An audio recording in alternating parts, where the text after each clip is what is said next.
सिर्फ चाय पीने आया था, पता था मैंने कहा प्राइवेट चाय में स्वागत तो जरूरी है जी। चाय आराम से मैं माला पहनता नहीं, ले उसे पकड़ते रहेंगे जी। आप हाथ में लेते रहो।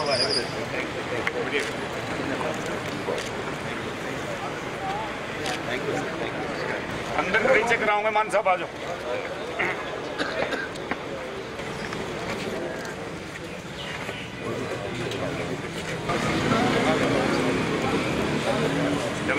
चलो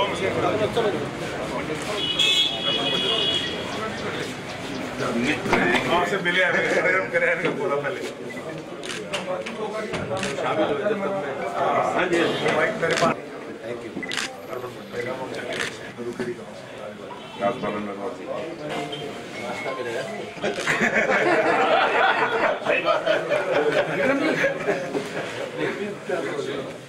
कर लेनी चाहिए। हरमन प्यारा जी सबका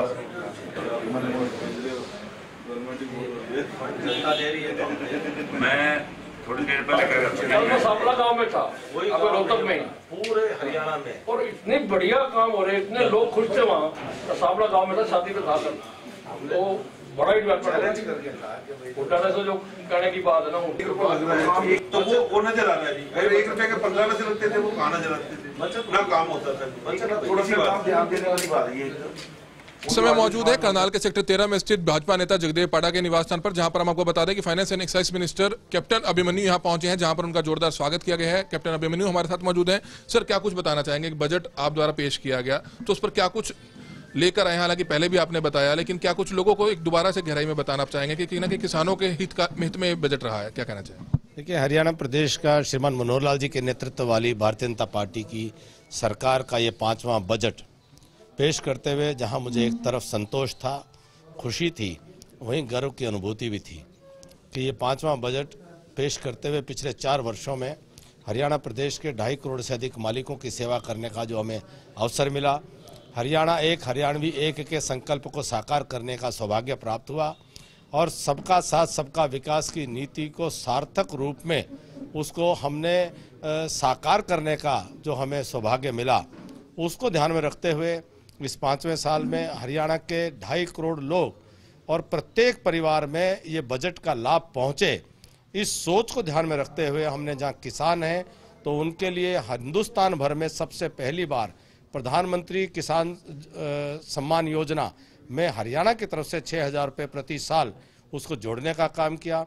जो श्रमिक सम्मान निधि है, उस योजना को भी हिंदुस्तान में प्रदेश की तरफ से सबसे पहले हरियाणा में हमने लागू करने का काम किया।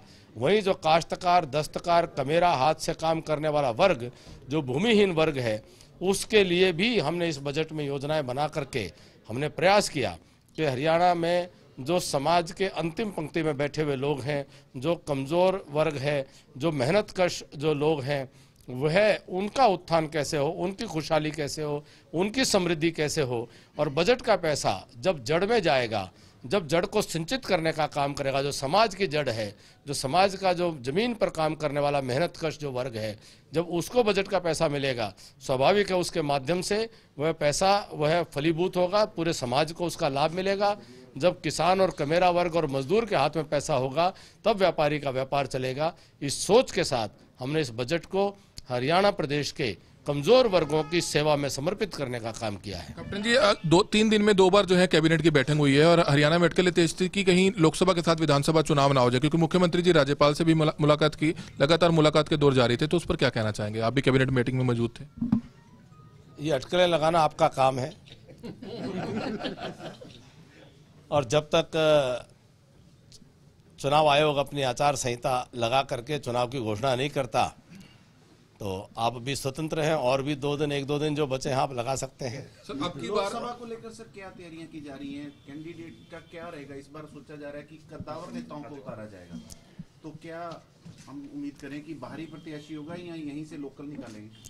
देखिए, इस पूरे हिंदुस्तान में जम्मू कश्मीर से लेकर के कन्याकुमारी तक, और अरुणाचल प्रदेश, मेघालय, मिजोरम, त्रिपुरा, नागालैंड से लेकर के गुजरात के कच्छ तक एक ही कैंडिडेट हैं, वो हैं कमल का फूल और नरेंद्र भाई मोदी जी।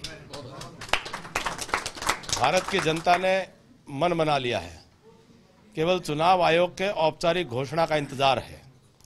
भारत की जनता अपना मन पूरी तरह बना चुकी है कि हिंदुस्तान को मजबूर सरकार नहीं देगी, कमजोर नेतृत्व नहीं देगी, हिंदुस्तान को एक फ्रैक्चर्ड मैंडेट और एक गठबंधन के गड्ढे में धकेलने का काम नहीं करेगी, बल्कि एक मजबूत नेतृत्व देने का काम हिंदुस्तान की जनता करेगी। हिंदुस्तान की जनता भारत को आगे बढ़ते हुए देखना चाहती है, भारत माता को परम वैभव प्राप्त कराना चाहती है, 21वीं शताब्दी में भारत को विश्व गुरु बनाना चाहती है, महाशक्ति बनाना चाहती है। तो ऐसे में 2019 का ये चुनावी महासमर यह भारत के इतिहास में एक निर्णायक मोड़ साबित होने वाला है। हिंदुस्तान की जनता की बाजुएं फड़क रही हैं, वो इंतज़ार कर रहे हैं कि मतदान का दिन कब आए।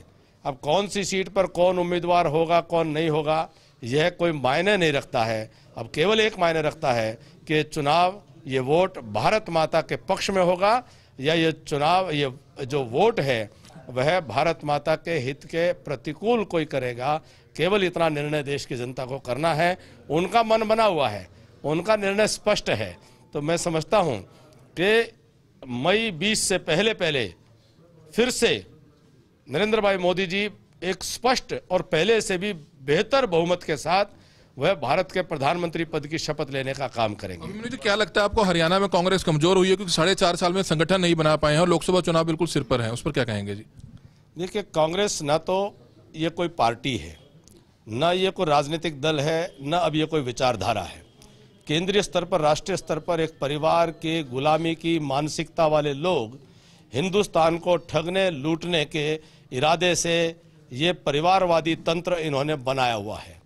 जम्मू कश्मीर से लेकर कन्याकुमारी तक हिंदुस्तान के प्रत्येक प्रांत में यह ऊपर से लेकर के नीचे तक परिवारवाद से ग्रस्त मानसिकता और एक परिवार की गुलामी करने की मानसिकता और हिंदुस्तान को लूटने का उद्देश्य और नीति के साथ काम करने वाले लोग हैं। जिस प्रकार से गिरोहों में, लुटेरों के और डाकुओं के गिरोहों में आपस में लूट के माल को लेकर के लड़ाइयाँ हुआ करती हैं, वही कांग्रेस इस गिरोह संस्कृति पर काम करती है। इसीलिए कांग्रेस का ना कोई विचारधारा है, ना कोई राजनीतिक दल है, ना कोई संगठन है। ये आज भी आपस में लूट के माल के लिए लड़ने का काम कर रहे हैं। जनता इनकी कलई खुल चुकी है, जनता के सामने जनता इनकी सच्चाई को जान चुकी है और जनता अब किसी भी सूरत में हिंदुस्तान को लूटने नहीं देगी और हिंदुस्तान के अंदर लूट मचाने नहीं देगी। और ये परिवारवाद के आखिरी जो तत्व बचे हैं उनको पूर्ण रूप से नष्ट करके एक सच्चा लोकतंत्र भारत के अंदर परिष्कृत हो, मजबूत हो, यह काम जनता इस 2019 में करने वाली है। एक पुलवामा अटैक हुआ, आपने भी 6 साल जो है आर्मी में भारतीय सेना में सेवाएं दी हैं, तो उस पर क्या समझते हैं कि रणदीप सिंह सुरजेवाला ने जो प्रेस कॉन्फ्रेंस की थी और सरकार पर, प्रधानमंत्री नरेंद्र मोदी पर और एयर स्ट्राइक पर सवाल उठाए थे, उस पर क्या कहना चाहेंगे? देखिए, देश का दुर्भाग्य है कि आज भी भारतवर्ष में ऐसे राजनीतिक तत्व मौजूद हैं जिनको देश की सुरक्षा के अंदर भी राजनीति करते हैं और राजनीति करते हुए शर्म नहीं आती है।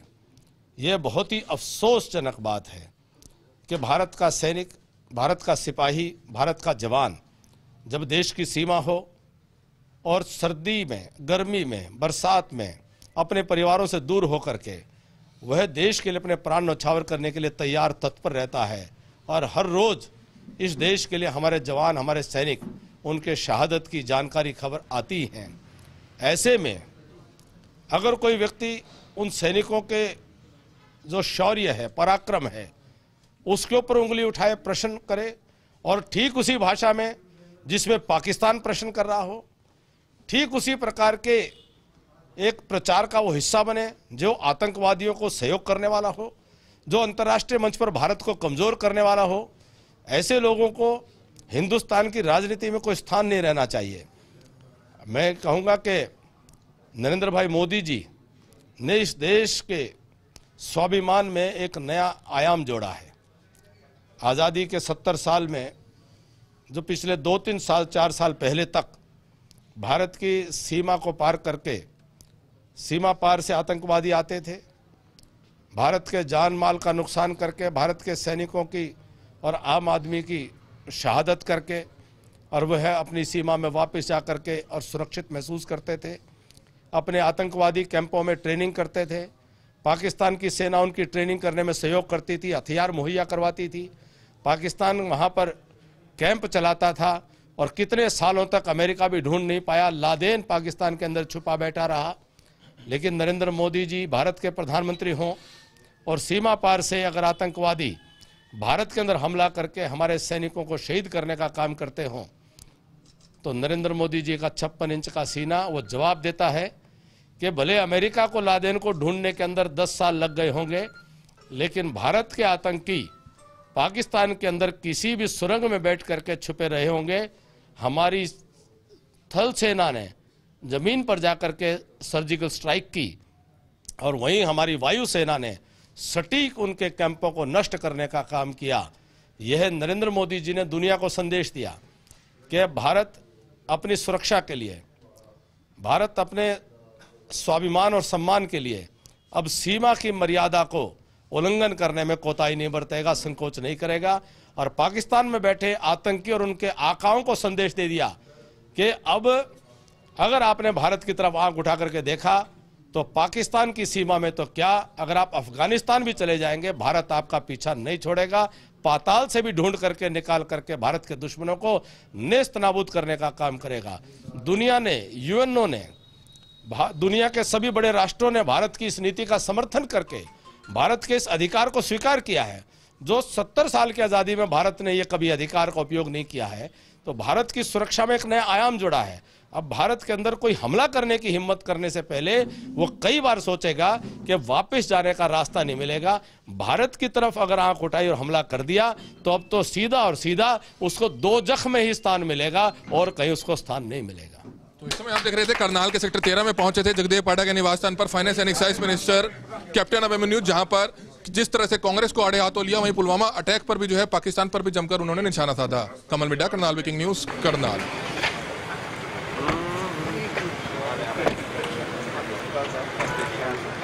मैं तो सिर्फ चाय पीने आया था, पता था मैंने कहा प्राइवेट चाय में स्वागत तो जरूरी है जी। चाय आराम से मैं हमारा पहनता नहीं, आप ही जाओ, उसे पकड़ते रहेंगे जी। आप हाथ में लेते रहो,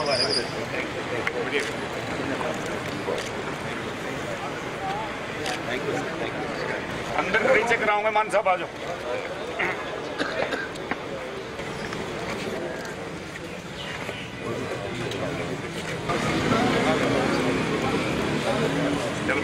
चलो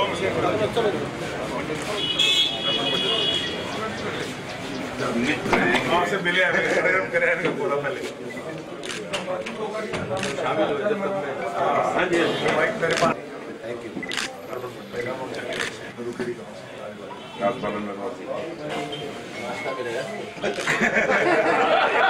सही बात तसल्ली कर लेनी चाहिए। हरमन प्यारा जी सबका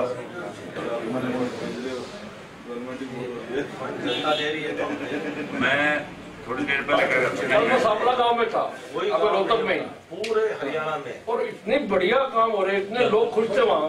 साबला गांव में था, शादी पे था कर, तो बड़ा ही डेवलपमेंट उठाने से जो कहने की बात है ना, तो वो नजर आ रहा है जी। अगर 1 रुपए के 15 पैसे लगते थे, वो कहाँ नजर आते थे, ना काम होता था। थोड़ा सा ध्यान देने वाली बात है ये, वो जो आयुष्मान योजना